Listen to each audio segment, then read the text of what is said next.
Bismillahirrahmanirrahim.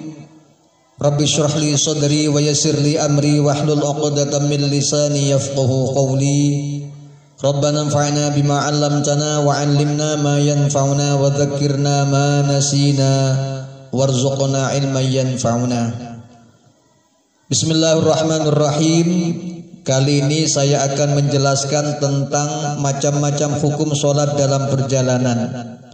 Insyaallah untuk kali ini saya akan menyampaikan 5 poin saja. Yang pertama tentang bepergian dengan jarak jauh, yakni dalam radius diperkenankannya melakukan sholat qashar, yakni dalam jarak tempuh minimal 80,640 km. Kemudian dia melakukan niat, jika di tengah perjalanan saya bertemu dengan teman saya, nanti saya akan pulang alias tidak jadi pergi, maka dengan niat tersebut dia tidak diperkenankan melakukan jamak maupun qashar. Pun diterangkan di dalam kitab Majmu'.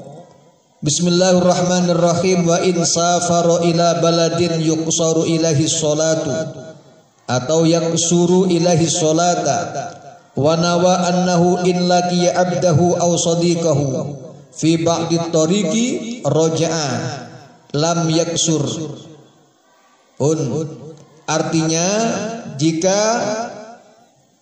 ada seseorang bepergian menuju tempat yang sudah mencapai syarat diperkenankannya sholat qashar, yakni jarak tempuh yang jauh minimal 80,640 km. Kemudian dia niat, jika saya nanti bertemu dengan budakku atau dengan temanku di tengah perjalanan saya akan pulang tidak jadi pergi.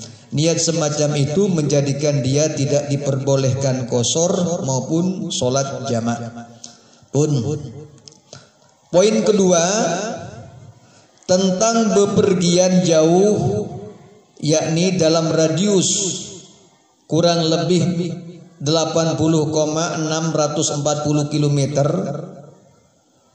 dengan tujuan maksiat, lalu di tengah perjalanan niatnya dirubah menjadi tujuan yang baik namun tanpa merubah tujuan semula, maka permulaan safarnya, permulaan perginya dihitung mulai dari tempat merubah niat.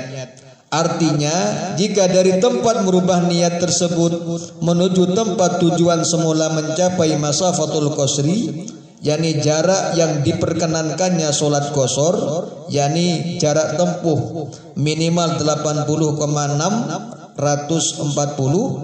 maka diperbolehkan jamak maupun qashar sholat. Keterangan dari kitab Iqna.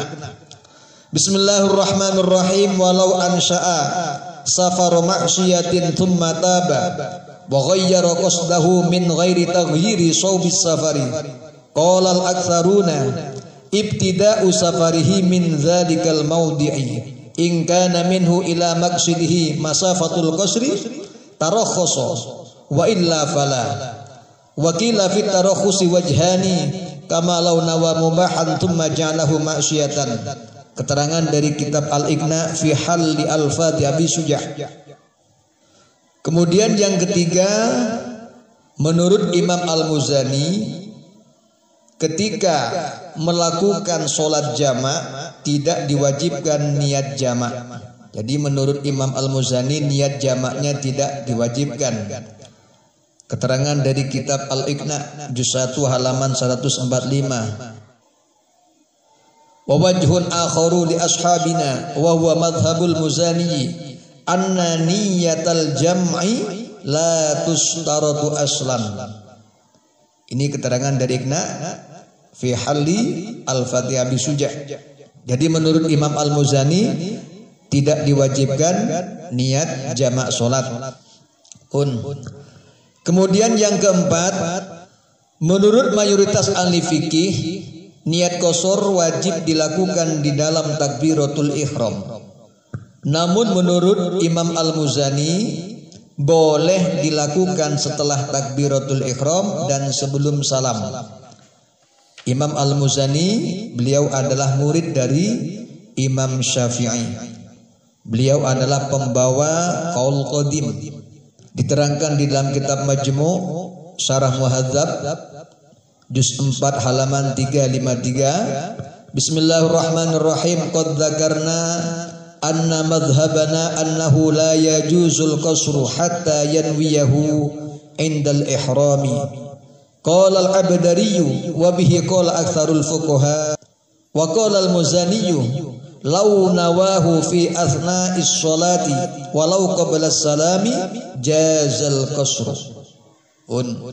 Jadi saya ulang, menurut mayoritas ulama mazhab Syafi'i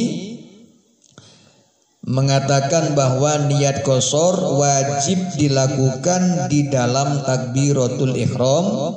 Namun Imam Al-Muzani membolehkan niat qasar dilakukan setelah takbir dan sebelum salam. Saya ulang. Yang kelima, niat menetap kurang dari 4 hari tidaklah memutus hukum safar. Dalam arti boleh melakukan sholat jamak, sholat qasar selama 4 hari. Jadi kalau niatnya cuma mau bermalam sehari semalam, maka niat di bawah 4 hari tersebut tidak memutus hukum safarnya. Dalam arti tetap boleh melakukan sholat jamak dan qasar selama 4 hari. Sedangkan niat menetap atau niat mukim selama 4 hari atau lebih dapat memutus hukum safar.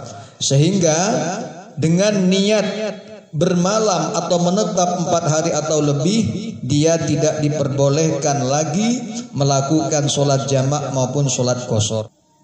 Contoh, umpama orang Pasuruan mau ke Jakarta, kemudian di perjalanan dia sudah melakukan niat, saya mau ke Jakarta akan bermalam 1 minggu di sana.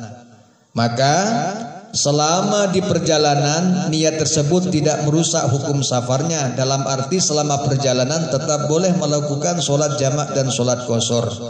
Akan tetapi kalau sudah sampai tempat tujuan, maka langsung menjadi orang mukim. Dalam arti tidak boleh melakukan sholat jamak dan sholat qasar, karena niatnya mau menetap lebih dari 4 hari. Jadi begitu sampai tempat tujuan langsung otomatis menjadi orang mukim. Sama seperti santri-santri yang berangkat mondok. Seperti orang Pasuruan mondok ke Jakarta. Maka dari rumah sudah bertujuan akan menetap lebih dari 4 hari. Bahkan bertahun-tahun rencana menetapnya. Maka selama di perjalanan niat menetapnya lebih dari 4 hari tidak berpengaruh, dalam arti tidak memutus hukum safar. Selama perjalanan walaupun berhari-hari tetap boleh melakukan sholat jamak, sholat qasar. Namun setelah masuk ke dalam batas kampung pondoknya, maka langsung otomatis menjadi mukim, sehingga tidak boleh melakukan sholat jamak, sholat qasar di pondoknya. Dalam kitab Iqna dijelaskan, walau nawa iqamata thalathati ayyamin fa'aqalla lam yasir muqiman qat'an wa inna wa aktsara min salasatin qala Syafi'i wa jumhurul ashab inna wa iqamata arba'ati ayyamin shara muqiman. Jadi kalau niatnya mau menetap 3 hari ke bawah, maka niatnya tidak menjadikan dia menjadi orang mukim. Ini ulama sepakat. Dan jika niatnya lebih dari 3 hari, Maka ditafsir, jika dia niat menetap selama 4 hari atau lebih, maka ketika sampai pada tempat tujuan, dia langsung menjadi hukum orang menetap atau berdomisili. Berarti kesimpulannya, kalau niat menetapnya itu masih di bawah 4 hari, sekalipun lebih dari 3 hari, maka tidak memutus hukum safarnya. Dalam arti diperkenankan melakukan sholat jamak dan sholat qashar selama 4 hari. Demikian, mudah-mudahan ada manfaatnya.